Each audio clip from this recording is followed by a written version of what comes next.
a form of just being able to lift oneself up. You know what I'm saying? Shortly after the civil rights movement, because you can trace hip hop as far back as the '70s to Grandmaster Flash and the Furious Five, Africa Bambaataa as mentioned, DJ Kool Herc, and then of course throughout the '80s, that's when hip hop started really getting commercialized. But then you also get the introduction of, for example, like gangster rap, where now that became a different version of hip hop. Even though you still had the storytellers like the Slick Ricks, the Rakims, what have you, Big Daddy Kane. From there, you started getting a different aspect of hip hop, which started focusing more on, street and hood culture. Which, even at that point, it was still storytelling, but it took a more, what you would say, I guess, rugged or hardcore type of angle, right? Even though hip hop, even if you listen to Grandmaster Flash and the Furious Five, it's like a jungle outside. Sometimes I wonder how I keep from going under. Like, that's still rugged and that's still gutter, but it has an element to it where it seems like, you could play that around anybody and everybody, right? Where later on, once you start getting the, NWAs, what Ice Cube and Dr. Dre or what have you, even though people were consuming it, there were also people that started to fight against that type of hip hop because they felt that, it was promoting, violence or what have you. But at the same time, this was a group of young men that, they were basically promoting what they were seeing every day. It's very difficult to tell somebody was right, was wrong, if you're not living and existing in those shoes. You know what I'm saying? So from the perspective and the angle that they lived, they did what they thought that they were supposed to do. You know what I'm saying? And to this day, now you got, Dr. Dre, he, sold the headphones to Apple for, however many, yeah, you know what I'm saying? He a billionaire now. I think $1 billion. Right, he a whole billionaire right now. You got Ice Cube, he has basically a whole professional sports league under him, and I think that's the only black-owned sports entity in general, period. Went from gangster rap to family movies, You know what I'm saying? Are we there yet? You know what I'm saying? So the fact is that, hip hop is gone through a lot of transformations and transitions, and hip hop, the beautiful thing about it is that, as Marquis mentioned, it wasn't even supposed to be around for this long, and now it's the most consumed genre out of every genre that exists. You know what I'm saying? You're talking about the people that consume hip hop the most aren't even black and brown folk, which is the most interesting part of it, considering the history of it, right? Right now, the people that consume hip hop the most are predominantly from the white community. You know what I'm saying? And so that's why now you're even seeing political candidates incorporating hip hop. Bernie Sanders, sitting down with Cardi B, you know what I'm saying? Who would have thought that would even be a thing? Michelle Obama coming up with a rap video, Obama coming out with a summer playlist, his morning list and then his nighttime list, and he listens to Nas and Jay-Z, and you know what I'm saying? So hip hop has grown exponentially to the point where even regardless of how you view him, a hip hop artist ran for president. In Kanye West, you know what I'm saying? So it could have been for promotional purposes, who knows? But at the end of the day, hip hop has gotten to that point. So, pretty much we just want to highlight that, especially as a criminal justice professor, that, hip hop, especially right now, is going through a trend where, the justice system is using lyrics, for example, to convict young rappers, young, people just in the community in general. And, I have my own perspective on a lot of these things because it seems like this ain't just by accident. A lot of it is happening consistent enough where it's like, nah, this is a theme. Something's really happening where it's like, people it's almost like entrapment. You know what I'm saying? And especially having talked criminal justice, we talk about the war on drugs and basically how, this is already public records and what have you, but how the federals, they already had knowledge that drugs were making their way into the community. They didn't necessarily stop it and then allowed, black and brown communities to be devastated by all these, drugs that came into the community and then affected the people to a point where now people were addicted, Then you were being locked up for having possession of the drug. You know what I'm saying? Crack cocaine was sentenced at almost 30 times the rate that powder cocaine was sentenced because of the communities that it was predominantly found in. You know what I'm saying? So all of this was literally a scheme, and it was, openly admitted by the Nixon administration and the Reagan administration as well. So, when you look at the history of how sometimes, people could call it conspiracy or whatever, like how some of these entities get together and basically formulate these plans, then you look at hip hop. Why is hip hop the only genre that has a police department dedicated to it? You know what I'm saying? And so now that's where the conversations have to come. Like, okay, is this a case of like the mechanic throwing, tax on the road to like, get more customers? You know what I'm saying? Like what's going on here? So long story short, hip hop, it's a beautiful tool. It's the genre where you can say the most in the least amount of time. If you calculate the average hip hop song, at least a couple years ago, I read up on this. Hip hop, you can say over 200 words in a 3-minute song versus, let's say, pop, where you can only get off like 50, less than 100 words in a song, right? So that means that you have more to say. You can say a lot more in one bar than a pop song says in 3-4 bars. You know what I'm saying? So hip hop's a beautiful thing because you can really carry a whole story and you can form a movement around it. And hip hop in itself is a movement. When we think of hip hop, most people think of, just the rapping part of it. But as my brother right here said, it's about, just the culture in general. It's the history, it's the graffiti, it's the the dancing, what's it called?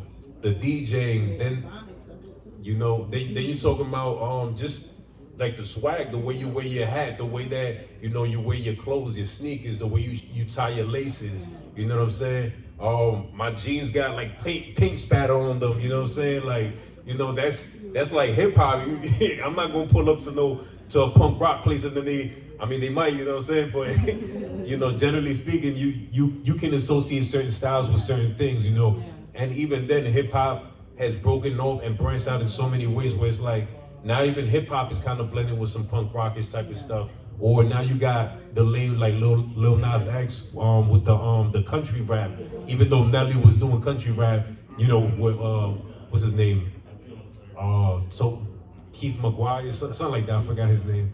But long story short, hip hop's a beautiful tool. It's a beautiful. I consider it a sport because it can get very competitive. Especially if you're like in the rapping and DJing scene or what have you. But as far as the justice system is concerned, now it's being introduced more and more into the legal side of things. We saw what happened a couple of years ago with Tekashi 6ix9ine. That was a big federal case, that basically caught everybody's attention. Then on top of that, you have now it's still an ongoing case with Young Thug. He's been going back and forth to court for like the last 2 years, and the person that was associated with him, Gunna, is outside. So long story short, there's a lot going on there. Even if we look at NWA, they were one of the first hip hop groups that directly got a letter from the feds saying y'all have to stop playing certain types of music, or specifically any music, especially the one that they talking about the police in a certain type of way. If y'all drop that record, and just like the movie highlighted as well, if y'all drop that, then like at any performance, then you're gonna have an issue with us, So hip hop it was used as a form of lifting oneself up. It's still that to this day, but there's also other conversations that need to be had when we talk about hip hop and what have you. So, anybody got any questions, any thoughts, anything they want to put out there? A lot that I didn't even know. It's a lot of stuff out here. It's interesting, you learn about it. And the other side of it too is like, just having already pre-selected artists, right? Like sometimes you view an artist and you think that, oh, they just came out from the mud, like they would say or whatever. But sometimes the industry has these connections that, like for example, you have the dude CJ. He came out with Whoopty. the dude is literally rapping a gang related song, right?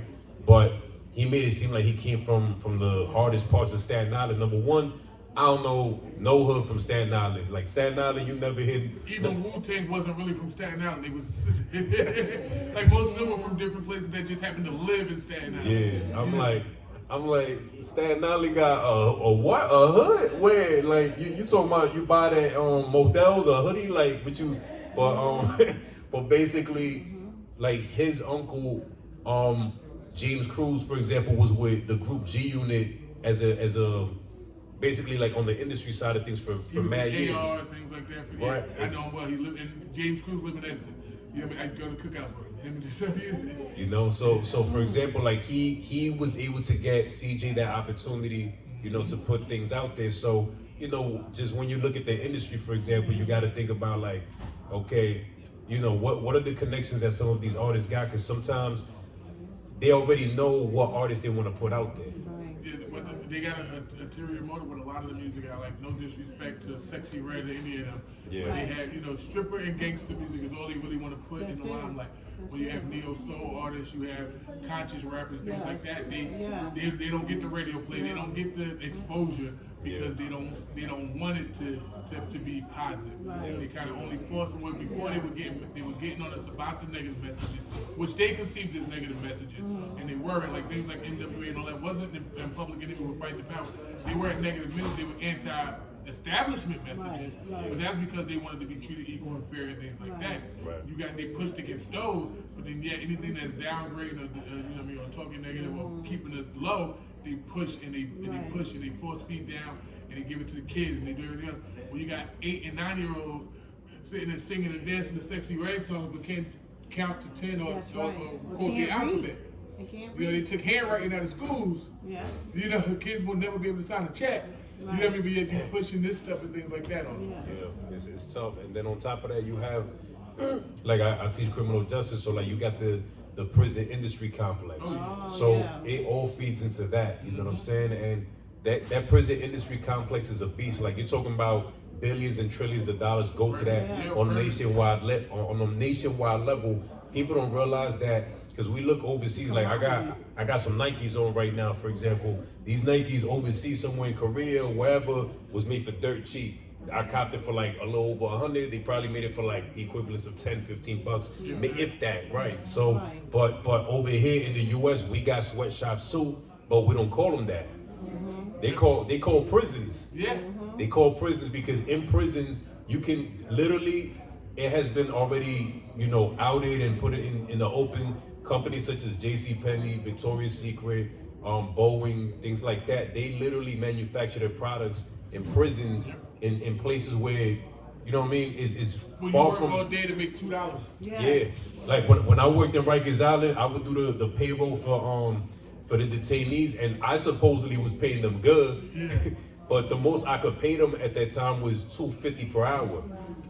And that was like considered good because they was really making $1, maybe $1.50 an hour. You work a whole 8-hour shift, maybe you make $10. You make one phone call, them $10 is gone. It's gone. And that in like 5-10 minutes, you work 10 hours and it's gone in 5-10 minutes. Wow.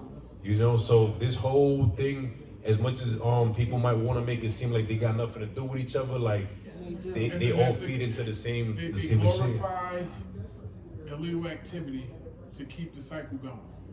It goes back to the prison, school to prison pipeline and everything else. It's all tied into one big thing. So if we show you that, you know, these guys got on all these fancy jewelry and all, and they talking about all this illegal crime and things like that, and you think that's the lifestyle, when most of them don't even come from that lifestyle. You go out there trying to emulate it, so you can get the $200-$300 sneakers, and you end up in prison. You know what I mean? And then just a recycled thing. You come to school and not going to class because you know I'm gonna be the next young boy and all this other stuff. Right. And it's not even sad, but that's pretty much how they keep it going. And that's also back to like how they, and even with our young sisters and everything else, we teaching all this stripper mentality, all this, you know, this scammers and you know, look at City Girls. They were big enough to scam and all that other stuff. Now you got kids as young as 12 trying to scam people on phones and Cash App and everything else. gonna end up in prison and then be the same cycle once again. Yeah, it's a difference between promoting, you know, lifestyle choices or behaviors that don't necessarily equate to crime versus actually promoting crime itself, right? And that's what a lot of the music, especially specifically with hip hop, is doing. You know, it's saying this is the only way for you, a black, brown person, to be able to, you know, get to a certain place in life, and that's not the reality. You know what I'm saying?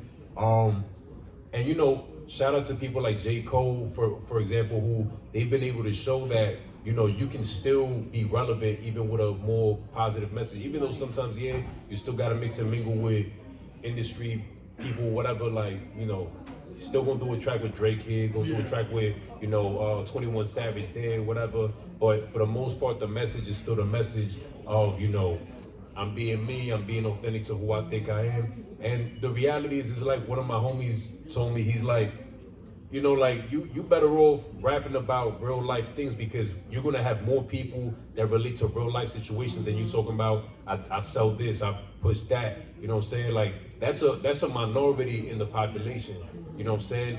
In the black and brown community, people that push dope or do that type of activity, that's a small percentage. Just like in any other The Locks, D-Block, whatever you want to call them, compared to 50 Cent. 50 Cent might have came out as more of a gangster rap, but 50 realized doing commercial songs like Go Show, you know what I mean, and all that stuff, was able to take him to a whole nother playing field compared to still struggling trying to talk about the same old little things. Yeah. You know, even Jay-Z, as you can, if you watch his progression in rap, went from, you know, slinging rocks to now talking about, you know, art and all this other things because there's a whole, you open to a bigger, like you said, the most people who buy hip hop now is not us. You know, it's not the brown and black people. So how do you know, keep the culture but then get the money? You gotta, once I said, like if you want to DJ, a musician, you gotta be able to read the crowd, read the room. The people who got the money, who want to spend the money, ain't who you think it is. Right. You know, they don't have it to spend. You know.